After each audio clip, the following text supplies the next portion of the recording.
Hey guys, what's going on? Welcome to a little, video about Ralph Krueger.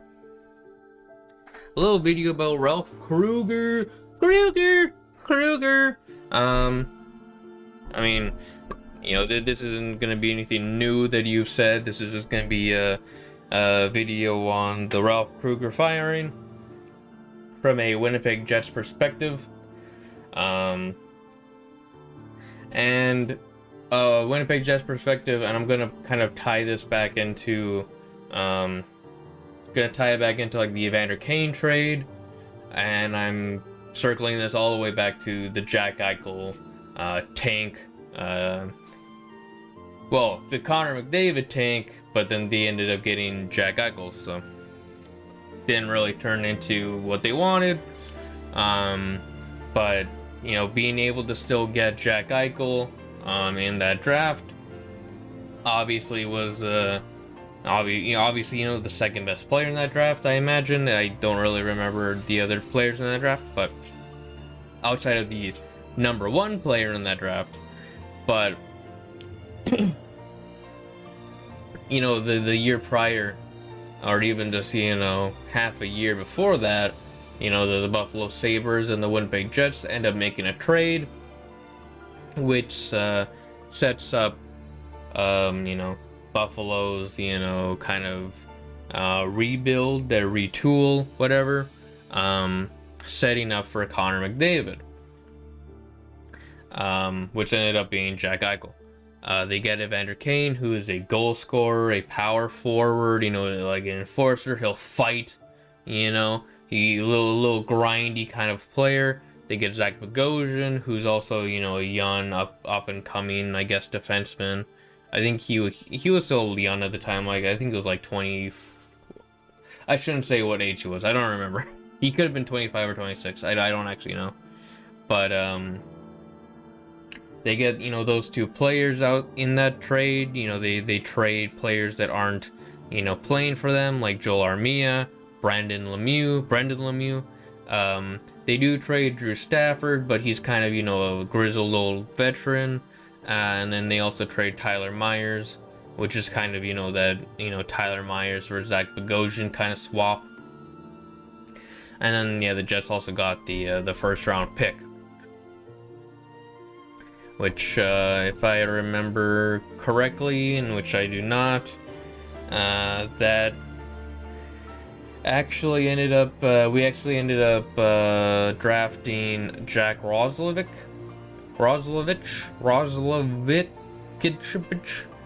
with that trade, if I remember correctly. Yes, Jack Roslovic, number 25 in that draft. And the Buffalo Sabres also got Jason Kasdorf. He only ever played one game for them, and it didn't really go anywhere. I think he's playing in like the ECHL or something like that. So nothing. He's actually playing nowhere right now. So last time he played in the DEL. So yeah. Not really anything important in that trade, but Joel Armia still playing for the Montreal Canadiens and is still a role player for them, and Brendan Lemieux is playing for the Rangers. So,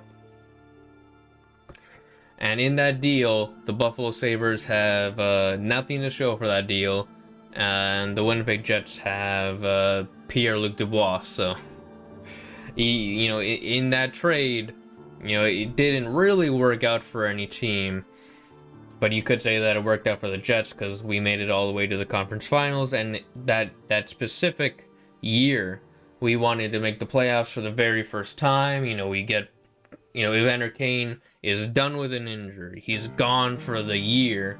So we were like, we trade him. There's also this controversy with the Winnipeg Jets and everything.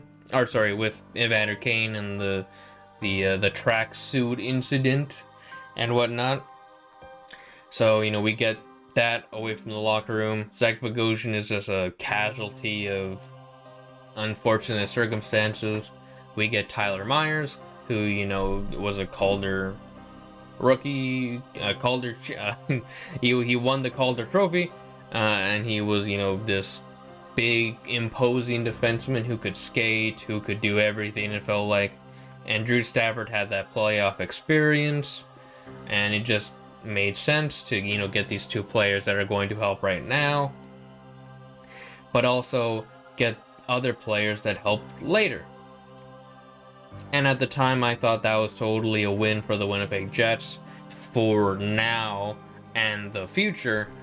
And I still think that I still think Winnipeg won this trade, even if the trade now looks just like Pierre-Luc Dubois on the Winnipeg Jets side, and the Sabres have nothing. I shouldn't say that, actually. What did they trade for Bogosian? Or not Bogosian, sorry. What did they trade for Evander Kane? Let me quickly take a look. Buffalo Sabres trade history, because that is an interesting kind of caveat. Because I know they traded Ryan O'Reilly for Tage Thompson, but what did they trade for Evander Kane? Evander Kane, San Jose, blah blah blah blah blah blah blah blah blah blah blah blah. Where is the Evander Kane trade? Here it is. So they traded Evander Kane to San Jose, obviously. They got Danny O'Regan, who is a center left wing, who has played one game for Buffalo, and I think he's now a part of the Vegas team now. No, he's with New York, I think. I think he's with New York, so he's not even playing for Buffalo anymore. Their first round pick, this Braden Tracy guy, number 29. Is he still with the team? He is with the Ducks, so he is not with the Sabres as well. And then Ethan Keppen is with Vancouver. So they got nothing. They got nothing out of that. Let's see. 2019 conditional first round pick. Did they trade that anywhere? Did they trade that anywhere? I'm seeing nothing. So they drafted that guy, and he is now with a different team already. That is crazy. Yeah, I don't see anything in terms of these players being traded, so they just didn't sign them or something. That's interesting. And that's again just Buffalo not making the right moves. Although if they had drafted Connor McDavid, if they won the lottery, we're looking at this situation completely different. And who knows what would have happened on both sides. I mean, I think the Winnipeg side would have been the same, but the Buffalo side would be completely different. If they had gone Connor McDavid instead of Jack Eichel, maybe these problems aren't apparent, and, you know, more than likely, I would say maybe Buffalo is making at least one playoff. I'm not gonna say they're gonna make multiple, because I still think, you know, there's still a lot of problems with the team, but you probably at least make one with Connor McDavid, right? So,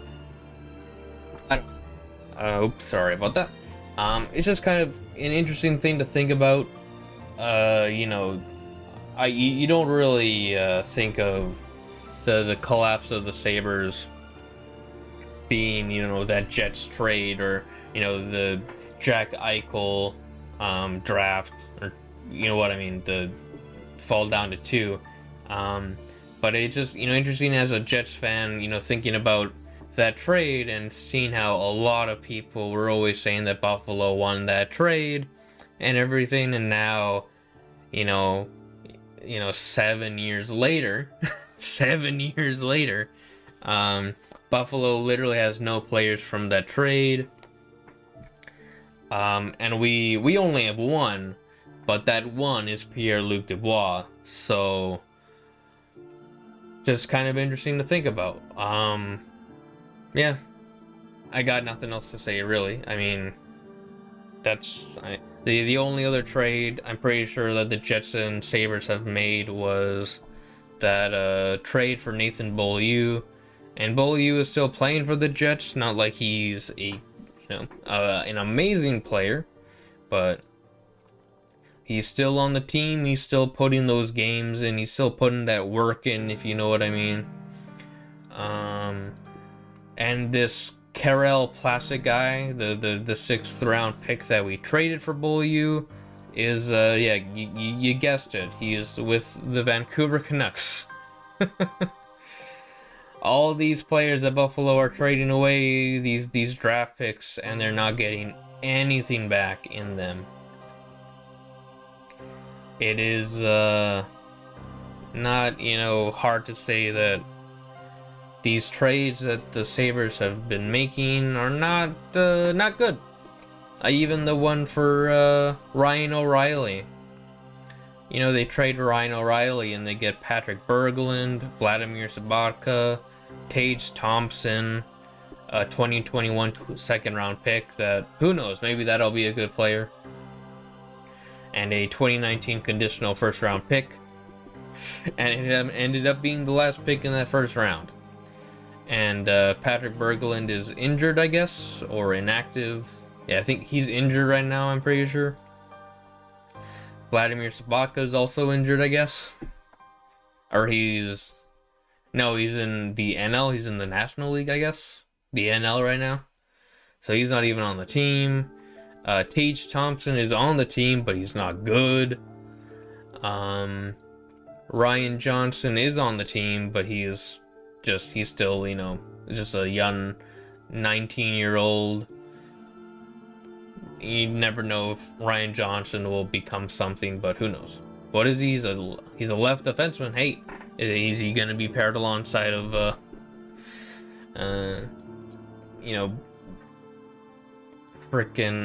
his name? Dahlin? Is he gonna get paired alongside of Rasmus Dahlin? Probably not, because Dahlin's a left defenseman. Maybe he's gonna get paired alongside of Rasmus Ristolainen, and Rasmus Ristolainen will become that defenseman that everybody wanted him to become. What even was it? He was an 8th overall pick. 2013. Who did we pick that draft? We picked Josh Morrissey. Crazy. Who knows? Who knows, my dude? Alright. It's just kind of what I wanted to talk about. Just, the whole Buffalo Sabres thing through a Winnipeg Jets perspective, and it's crazy. It's crazy, one little draft has changed the team so much. Because if McDavid was on the team, you never know. Maybe they don't sign Ryan O'Reilly. Maybe they don't, go for Kyle Okposo. Or, yeah. It's crazy. It's crazy to think about. Because they, just a quick, another look at, their situation here. They have Kyle Okposo for another 3 years at $6 million. They still have Eichel for another 6 years. They have Skinner for another 7. Taylor Hall is a free agent at the end of this year, but they'll probably trade him. Sam Reinhart's our RFA, so he's gonna get paid. Eric Stahl is probably gonna retire, or will probably get traded, but all this stuff. Dahlin's a free agent. What's he gonna proffer? Carter Hutton's a free agent. Their other goalies are free agents. It's just it's just not a good situation. It is not a good situation. I guess Luke Honan still has 1 year left after this, but